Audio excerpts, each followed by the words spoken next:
우리가 이제 사람을 대할 때마다 그 기쁨을 주는 거 한 가지가 있어요. 그게 뭔지 아십니까? 사람을 대할 때마다 기분이 좋고 그 기분이 막 업그레이드 되는 사람이 있어요. 근데 그건 제가 여태까지 인생을 한 벌써 70년 가까이 살아오면서 느끼는 것은 사람이 신실한 사람을 만나게 되면은 굉장히 기분이 좋아요. 저는 다른 사람 저는 그렇습니다. 뭐 누구는 뭐 돈이 많은 사람, 뭐 명예가 높은 사람, 뭐 많이 지식 있는 사람 이런 사람을 기분이 좋다. 저는 그렇지 않아요. 그런 사람은 도리어 어찌 보면 뒤에서 이렇게 하는 거 음흉한 그런 것 때문에 저는 굉장히 불쾌하고 막 그래요. 근데 우리 시아처럼 순수한 아이들을 만나면은 아주 기분이 엄청 좋아요. 막 업그레이드가 되는 것 같아요. 그래서 예수님이 옛날에 그 아이들이 내게 오는 것을 허락하라고 그러죠. 막지 못하게 했잖아요. 그죠? 근데 그것은 아마 그랬던 것 같아요. 제가 이제 그런 말을 왜 시작하냐면 오늘 우리 성령에 대한 얘기를 하잖아요. 근데 이 성령이 이게 우리 거룩한 영이지 않습니까? 그죠? 이게 그 홀리 스피릿이니까 이게 거룩한 영이 우리 가운데에 임재하게 되면요. 사람은요, 살아가는 삶 속에서 힘을 느낍니다. 그리고 마치 청량한 그러한 음료수를 마시는 것처럼 시원한 감을 느끼게 되고, 그리고 자기 영혼에 대한 갈급함으로부터 우리가 어떻게 해요? 회복되는 역사가 나타납니다. 아멘. 할렐루야. 아멘. 그래서 오늘은 이 성령에 대한, 보혜사에 대한 얘기를 하는 것인데, 여러분 가만히 생각해 보십시오. 우리가 이 땅을 살아가는 많은 사람들이 있습니다. 근데 우리가 사는 그런 이 세계를 보게 되면은 참과 거짓을 구별할 수 없는, 분별하지 못하는 그런 시대 속에 있어요. 그렇잖아요. 요즘 한번 나는 요새 그래서 텔레비 거의 요새 이제 요새 물론 집도 어지러워서 지금 치우느라고 이제 안 틀고도 있지만은 보기가 싫어요. 보기가 싫어. 어떨 때는 막 그냥 딱 하게 되면은요, 이 소안에서 매식거운 같은 것들이 막 일어나고 막 그래요. 그래서 가능하면 안 보고 이제 그 유튜브나 이런 거를 안 하면 이제 인터넷 통해 가지고 보고 싶은 것만 이렇게 탁탁 찍어서 보는데 이게 정말 그래요. 오늘 혼잡한 시대를 살아가면서 우리가 이 세계 속에 살 수 있는 길은 뭘까? 뭘 것 같아요? 여러분, 우리 특히 믿는 사람들은 보혜사, 진리의 성령이 우리 가운데 와야 살 수 있습니다. 있습니까? 여러분, 이거 분명한 거예요. 제가 이제 믿음으로 살려고 그래도 이제 목사니까 노력을 하고 또 믿음 가운데 나가려고 말씀도 묵상해보고 찬양도 하고 기도도 하고 그러지 않습니까? 근데 살 수 있는 방법은 뭐냐면은 보혜사가 우리 안에 오셔야 돼요. 날마다. 그리고 진리의 성령으로 충만 되어질 때에 우리는 비로소 나아가는 길을 보게 되고 내 마음 속에 마치 청량한 시원한 그러한 가랄 때에 그 물을 마시는 것과 같은 그런 기분을 느낄 수가 있어요. 여러분, 우리가 이러한 것을 오늘 이 시간 우리가 받으시길 좀 축원드리겠습니다. 오늘 저는 이 생각을 해봤어요. 아까 앞에서 기도할 때에 여러분, 오늘 우리가 이 보혜사에 대한 얘기를 할 터인데, 진리의 성령의 오심에 대한 얘기를 할 터인데, 이 말씀을 듣는 우리 모두 한 사람 한 사람들에게 주님의 성령이 우리 시야를 포함한 우리 사모님, 우리 모든 사랑하는 성도들의 마음속, 특히 이 영상으로 보고 있는 모든 마음 가운데에, 심령 가운데에 주의 성령으로 충만하게 채워주길 좀 축원드리겠습니다. 역사하게 되는 것. 그것을 소망하면서 말씀을 듣기를 지금 축원드리겠습니다. 왜냐하면 오늘 뿌려지는 단어 가운데 보게 되면 대부분 보혜사와 진리의 성령에 대한 이야기들이 가득 차 있기 때문에 그래요.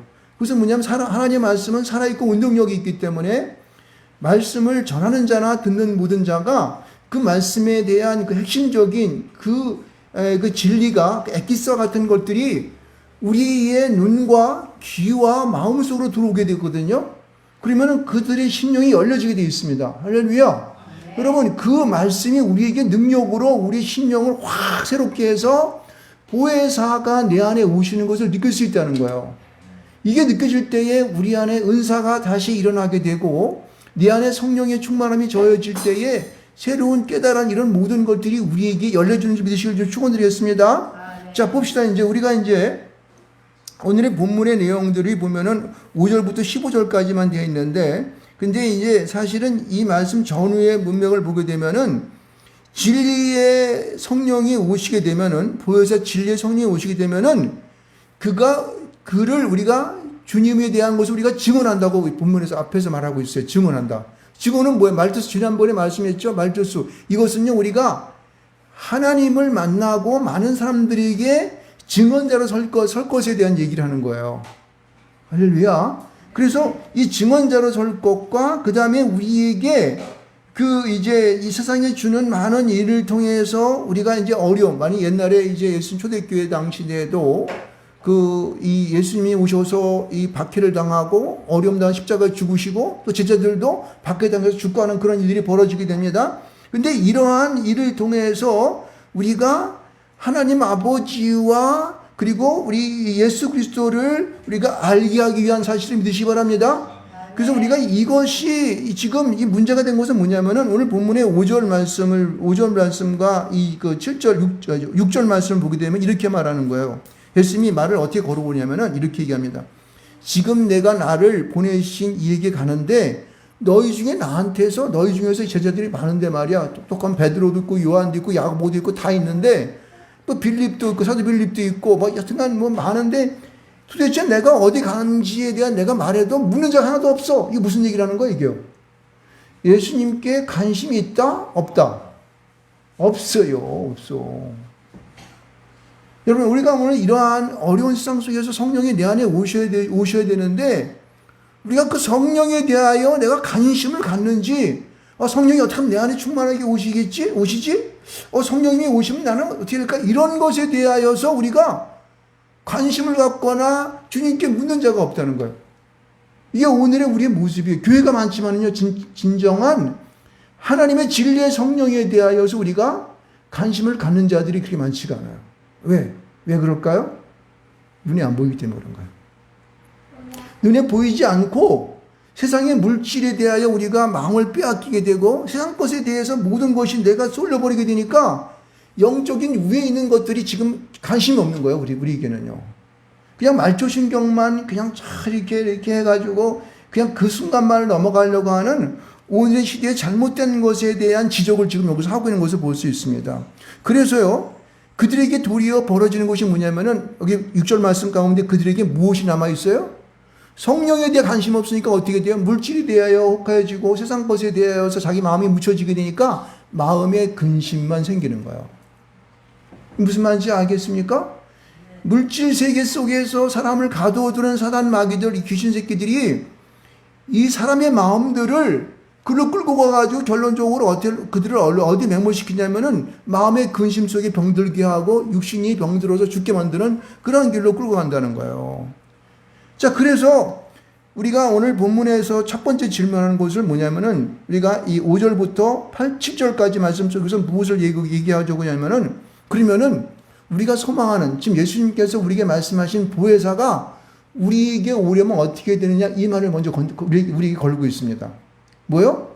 보혜사 성령이 진리의 성령이 우리에게 오시려면은 어떻게 해야 될까? 그런 말씀을 우리에게 먼저 본문은 우리에게 말하고 있다는 사실이에요. 어떻게 하면 온다고 말씀하고 있어요? 7절 말씀을 가만히 읽어보게 되면요. 그렇죠. 주님이 떠나가야 된다는 거예요. 여러분, 떠난다는 것은 슬퍼요? 기뻐요?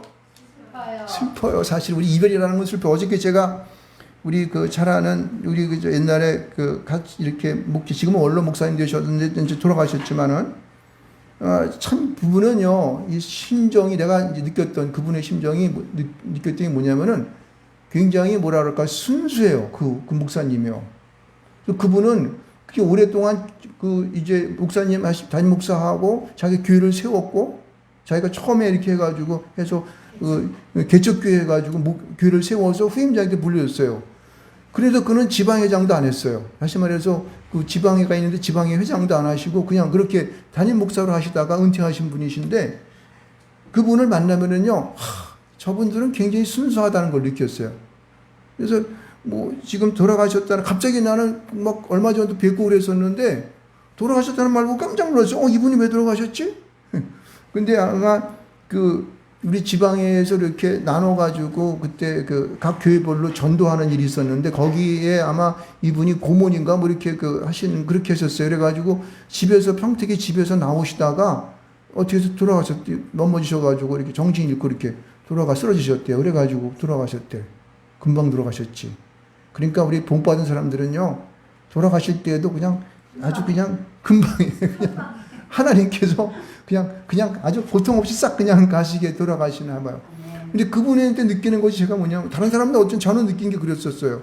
제 마음에 느껴지는 게 저 백리원 목사님이에요. 그분이 사모님도 그렇고 그분도 그렇고 굉장히 순수해. 농담도 잘하고 가끔가다 어떤 실없는 소리도 하고 막 그러시는데 거짓이죠. 그냥 순수하다고 순수해.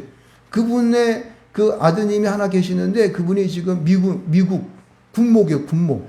그래서 평택에 지금 와 계신다 그러더라고요. 어저께 뵀는데 덩치도 좋고 터져.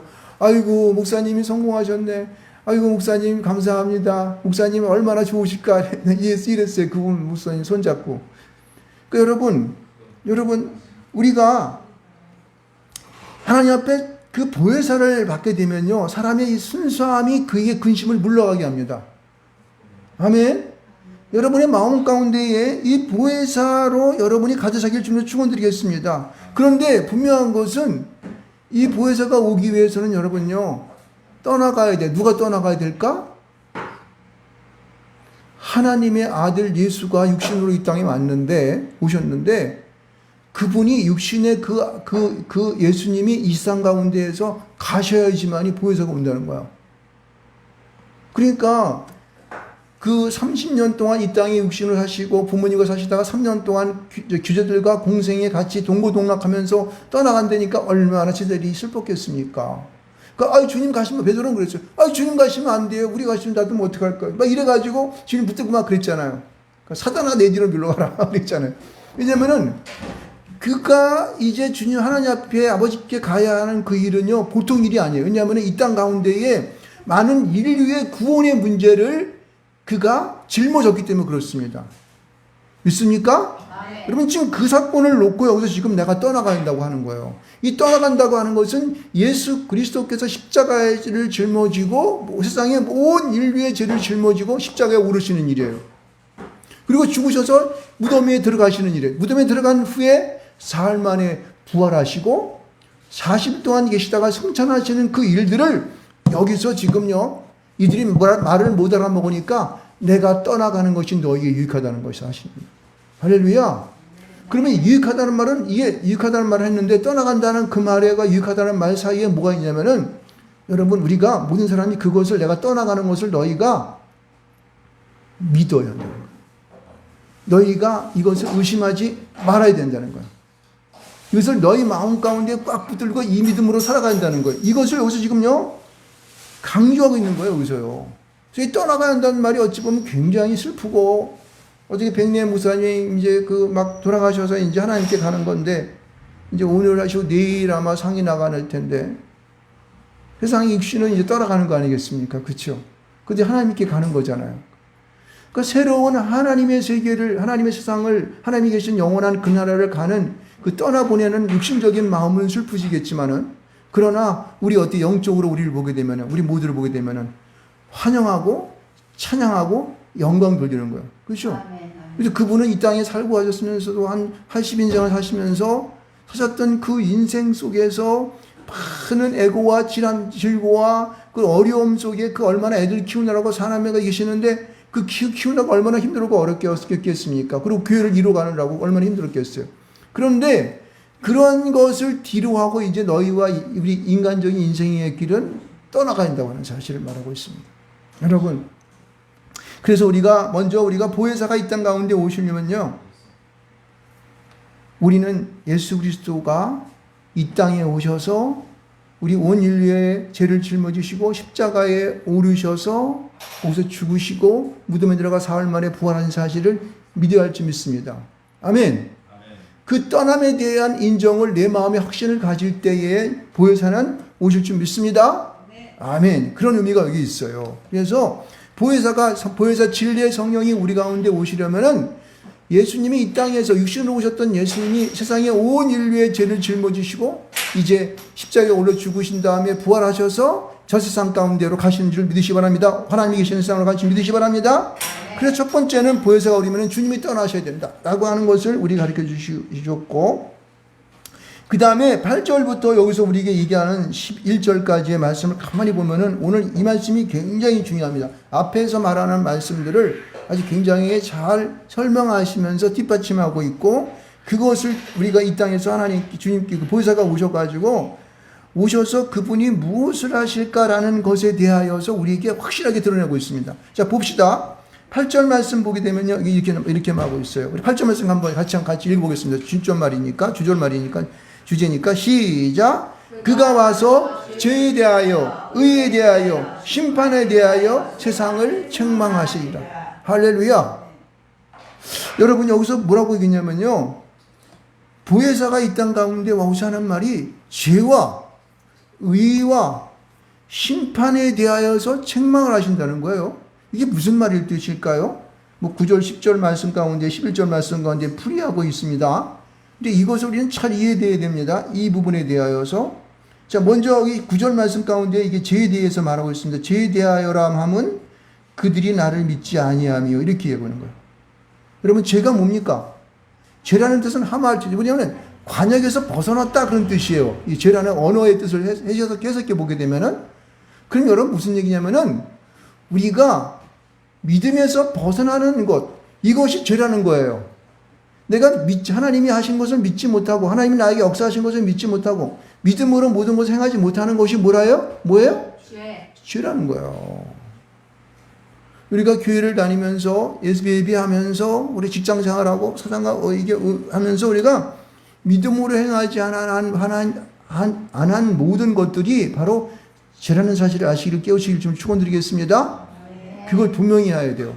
죄는 우리가 이 세상적인 죄는 그거 아닙니까? 남의 것을 몰래 훔치고 사기치고 공갈치고, 그렇죠? 양심을 배반하고 사람들에게 막 그냥 자기 이익을 위해서는 앞뒤를 가리지 않고, 이런 게 죄라고 생각하지 않습니까? 근데 성경은 우리에게 뭐라고 얘기하고 있냐면은 죄는 믿음에서 벗어나는 것이다, 이렇게 가르쳐 주는 거예요. 죄에 대한 정의를 분명히 하시려 합니다. 그러니까 보혜사가 이 땅에 오셔서 하시는 일이 바로 그런 거예요. 너 믿음으로 살아가고 있어? 왜 얘기하고 있는 거야?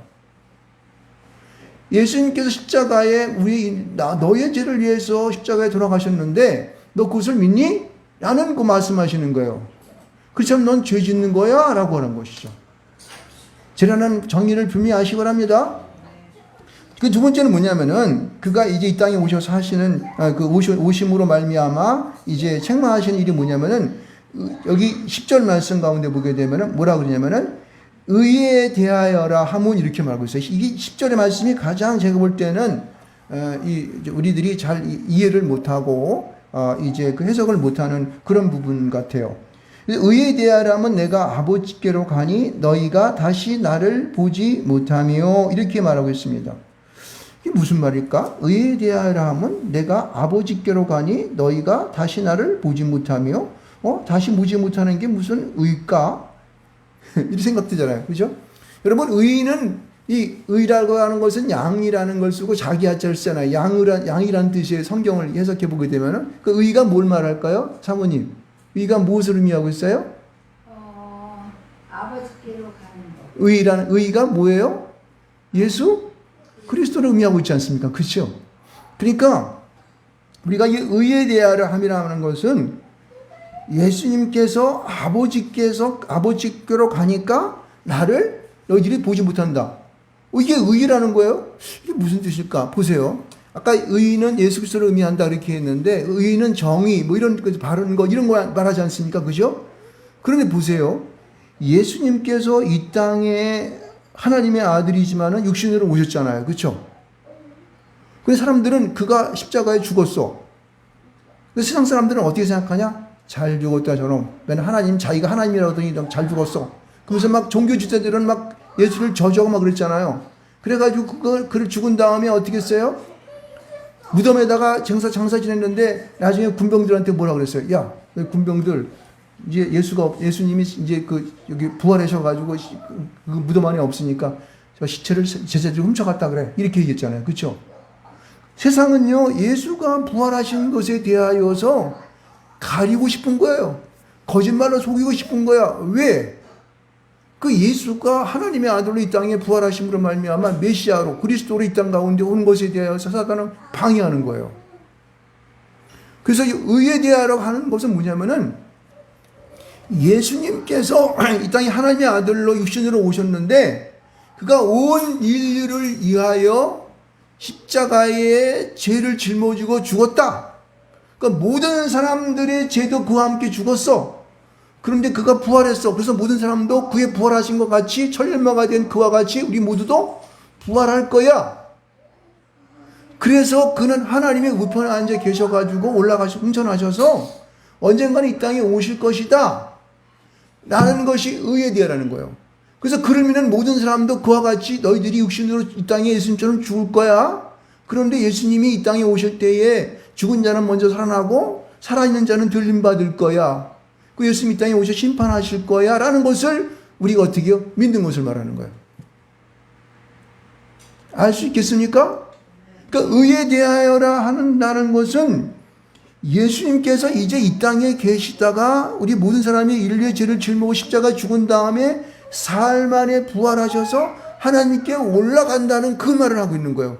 너희도 이와 같이 어떻게 해요? 그것을 믿으면은 영원한 하늘나라에 가는 소망이 있는 거야. 이게 의에 대하라는 거야. 할렐루야.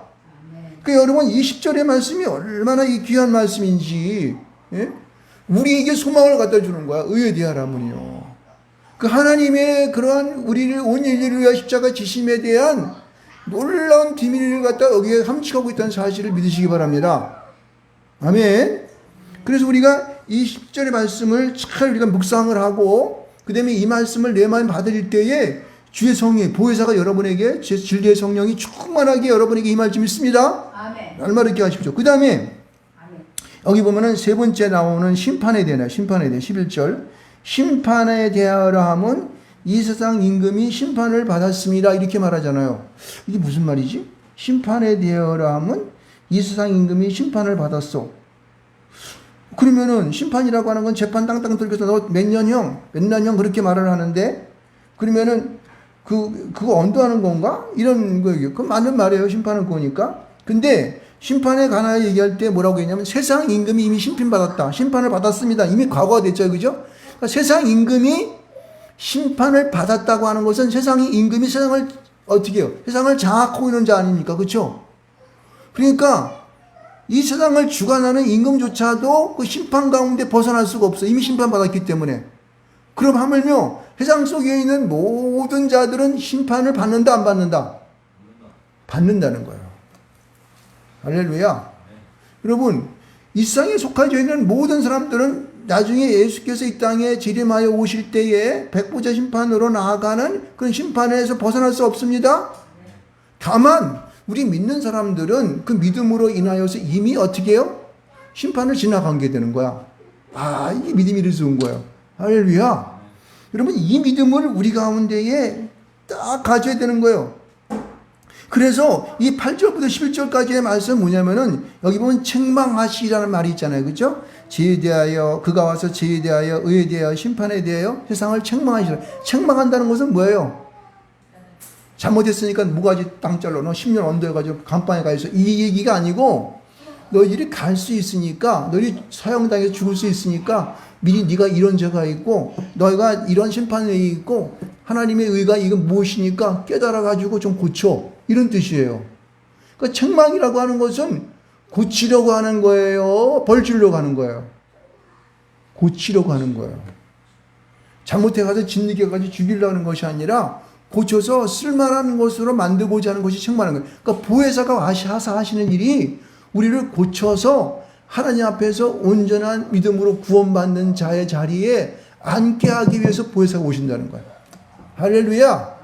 감사합니까? 안 감사합니까?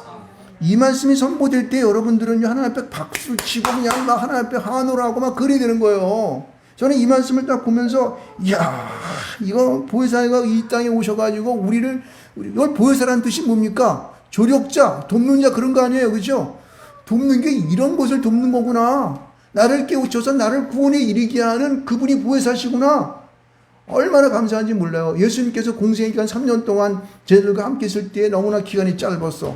그러니까 보혜사를 보내셔서 주님 오실 그때까지 저희들을 계속 도와줘서 구원의 길로 나아가게 하시고자 하는 그런 뜻이 보혜사에 포함되어 있구나. 이야, 놀라운 것이죠. 얼마나 감사한 거예요. 세상을 살면서 사람들은 이놈의 세상 언젠가는 죽을 텐데 살 동안 부어라 마셔라 그냥 누리자 그냥 뭐 맨날 그래가면서 그냥 죄 짓는 줄 모르고 그냥 막 살아가잖아요. 근데 그 순간순간에도 주님께서는 그걸 아시고 보혜사를 우리에게 보내셔서 우리로 구원의 그 길로 영원한 그날에 갈 수 있는 그 길을 열어주시기 위해서 보혜사가 오신다는 거예요. 그래서 내가 보내리라 막 그런 거예요. 자, 이런 이 보혜사에 대한 그것을요, 우리에게 보다 더 확실하게 드러내기 위해서 12절과 13절과 14절, 15절까지 계속 쓰고 있어요. 이야, 저는 이걸 보면서, 야, 참 주님 참 대단하시다. 나 같으면은, 야, 이 정도 얘기해서 못 알아먹으면, 야, 해든지 마음든지 책망하고 알면은 말대로 해. 이러고 말아버릴 텐데, 주님은 끝까지 우리에게 그 보혜사 하시는 일에 대하여서 상세하게 우리에게 브리핑하고 계신 것을 볼 수가 있습니다. 여러분, 우리가 마음을 모두어서 한번 보시기 바랍니다. 그럼 그 보혜사가 오셔서 책망하시는데 그 후에 계속적인 사역이 뭘까? 이 사역, 오신 후의 사역을 보게 되니까 이 사역은 삼위일체 하나님 아버지와 그 아들 예수 그리스도와 성령께서 합작으로 우리 가운데에 계속적으로 푸잡하시는 거예요. 계속적으로 알려주시고 우리를 갖다 깨닫게 하시고 우리를 새롭게 하여 주시고 그 다음에 그것을 드러내게 하는 어떤 그런 일들을 보혜사가 계속 하시는 것을 볼 수가 있습니다. 자, 봅시다. 여기 보면요, 이렇게 말하고 있습니다. 13절 말씀을 봅시다. 13절 말씀을 한번 우리가 좀 읽어봅시다. 13절의 중반절까지 좀 읽어봅시다. 인도하시리니까지만 읽어. 시작. 그러나 진리의 성령이 오시면 그가 너희를 모두 진리 가운데로 인도하시리니. 할렐루야. 여기 보면은 보혜사가 우리를 갖다가 어떻게 하신다고 말하냐면은 너희를 모든 진리 가운데로 인도한대. 진리가 뭘까요? 진리가 뭘까요? 진리가 예수님도 되죠. 예수님은 곧 뭐예요? 말씀이잖아요. 그렇죠? 무슨 얘기냐면은 하나님의 이런 우리에게 정경의 말씀을 주셨잖아요. 그죠? 이 정경의 모든 말씀은 진리예요. 할렐루야. 그 말씀을 우리에게 어떻게 해요? 주셔서 우리를 인도한다는 거예요. 그러니까 말씀을 읽으면은 말씀을 우리로 말미암아 깨달아 알 수 있는 그런 은혜를 보혜사를 통해 준다는 거예요. 할렐루야. 여러분, 우리가 이 믿음의 생활을 하고 신앙생활을 하면서 성경 말씀 읽으면 어떨 때는 이게 무슨 말인지 모르고 막 그러잖아요. 그렇죠? 그럼 어떻게 됩니까? 이렇게 기도해야 돼요. 진리의 성령님, 나에게 오셔서 이 말씀의 뜻이 무엇인가를 좀 가르쳐 주시옵소서. 여러분, 우리가 지난주인가요? 빌립비대에서 지난주 성경 말씀 가운데 보게 되면은 내시가 이 땅, 예루살렘에 참배하러 왔다가 어떻게 했어요? 성경 말씀 읽어도 무슨 말인지 몰랐잖아요. 그러니까 성령께서 누구를 동원했어요? 빌립 집사를 동원해가지고 그에게 가서 그를 설명해 주게 했잖아요. 그죠? 이건 누가 하신 거예요? 보혜사가 성령이 하신 거예요. 바로 그거예요. 다른 사람을 보내든지 여러분 아니면 여러분에게 그 지혜를 주셔서 지식의 말씀의 은사라든가 말씀의 은사를 주셔가지고 여러분에게 그 말씀의 뜻을 깨닫게 하는 그러한 일을 보혜사가 하신다는 거예요. 저는요, 참 감사한 것은 뭐냐면은 이 성경 말씀을 보면은 이 말씀을 딱 읽어보게 되면은 나도 모르는 해석이 내 머릿속에서 번쩍 튀어나와요. 나도 몰래 내가 내 스스로 생각나는 것 가지고 나도 은혜 받아. 이게 뭐가 가르치는 걸까요? 보혜사 성령이 나에게 가르쳐 주시는 거예요. 아멘. 이거를 말씀의 은사라 그래요. 많은 목사님들은 이 말씀의 은사가 다 있어요. 오늘 본문의 말씀을 해석하는 데에 이 보혜사가 말씀의 은사가 나를 갖다 이렇게 가르쳐 주지 않았으면은 여러분 이 말씀들을 이렇게 자세하게 해석을 못 합니다. 할렐루야, 믿으십니까? 아멘. 여러분의 그 은혜가 있길 주로 축원드리겠습니다. 그래서 여기서 뭐냐면은 모든 진리 가운데에 뭐라 그랬어요? 인도하시리니 이렇게 얘기했어요. 누가 인도한다 그랬어요? 보혜사가. 여기는 정기호 목사만이 그 말씀의 은사를 받아가지고 인도하는 것이 아니라 오늘 절규 말씀을 듣고는 모든 사람에게도 인도하심의 역사가 있을까 없을까? 있는 것입니다. 이걸 믿으셔야 돼요. 그럼 여러분에게 그것을 받아들일 때 아멘 할 때에 보혜사가 우리 가운데 오셔서 말씀의 은사로 역사할 줄 믿습니다. 그렇죠? 바로 그겁니다. 근데 이제 그 다음에 또 이제 그 다음에 또 이게 말하는 것이 있습니다. 여기 보면은 그가 스스로 말하지 않고 오직 들은 것을 말하며 장래일을 너희에게 알리시리라 이렇게 말했어요. 여러분 여기서 중요한 말이 뭐냐면요, 이 보혜사가 삼위일체 하나님의 한 분이신데 그분이 자기 스스로 말을 지어내거나 무엇을 공부해서 가르쳐주는 것이 아니라 하나님 아버지와 주 예수 그리스도 그 아들 예수님께서 말씀하신 것을 듣고 한 말로 틀리지 않고 그대로 전해준다고 하는 얘기예요. 그럼 이게 무슨 의미가 있을까? 여러분, 원래 말씀의 주체이신 하나님 아버지의 아들 예수 그리스도가 있지 않습니까? 그죠? 하나님께서 창세를 통하여 이 땅 가운데에 모든 창조물을 창조하실 때 나타나셨던 그 하나님의 말씀, 이것들을 그분 뜻에 그분이 하신 말씀 하나도 틀리지 않고 그대로 성령이 되뇌어 준다는 거예요. 한 말씀도 글자도 안 틀리게. 그것은 무슨 말인가? 이게 바로 진리예요, 진리. 그리고 또 하나 주신 게 뭐냐면은, 여러분에게 하고자 하는 말은 뭐냐면 진실, 순수함이라고 그래요. 이걸 100% 진실이 있는 거예요. 하나님 아버지가 말씀하시고 그 아들 예수가 말씀으로 말씀하신 것 외에는 100% 진실이 없어요. 진리가 있을 수 없습니다. 근데 여기 성령이 말한 것은 어떻게 해요? 100% 진실만을 말해주겠다는 거예요. 야, 감사해요, 안 감사해요? 너무너무 감사하더라고요. 너무너무 감사하더라고요. 야, 보면서, 야, 그럼 이게 여기 오늘 성령이 우리에게 말하는 것은 100% 하나님 말씀하신 거니네? 그 아들 예수가 이 땅에서 말씀하신 것이네?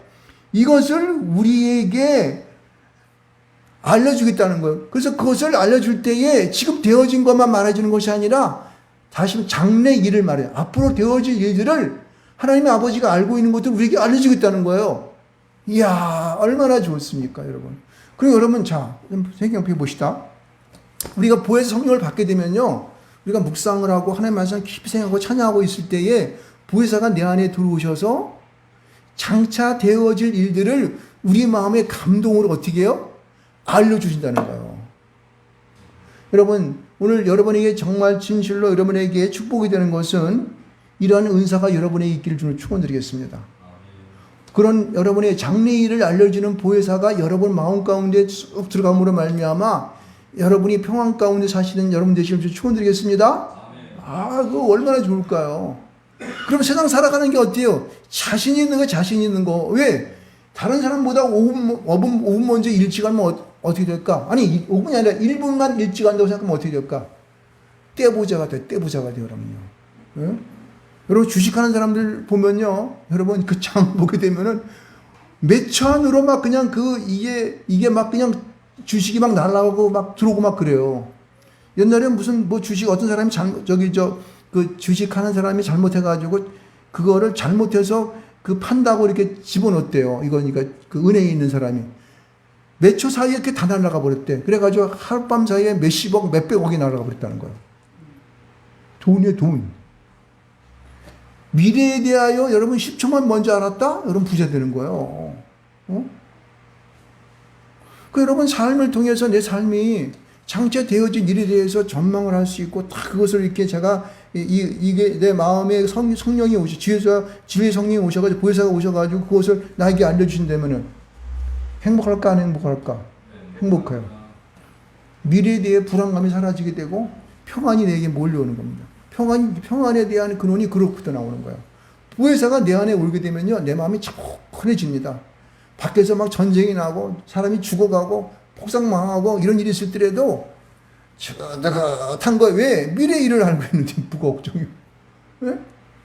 이런 것이 우리 사랑하는 성도님들에게 마음 가운데에 보혜사가 오시길 좀 축원드리겠습니다. 그래서 장래일을 너에게 알리시리라 이렇게 말하고 있잖아요. 장래일을 우리에게 알리겠다고 말씀하고 있습니다.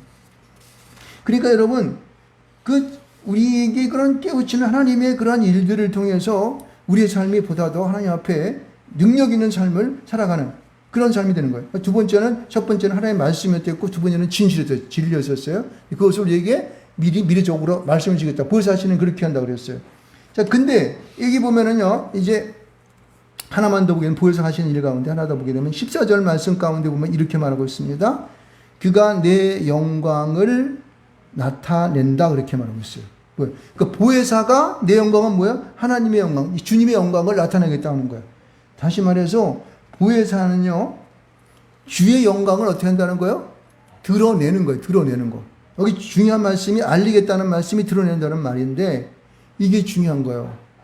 여러분, 우리는요, 주의 영광을 드러내시는 여러분 되시기 바랍니다. 아멘. 여기서 조심할 게 뭐냐면요, 세상의 모든 믿는 자들이 잘못하는 것이 뭐냐면은 하나님의 영광, 주님의 영광을 드러내지 아니하고 자기의 영광을 드러낸다는 것은 어떻게 해요?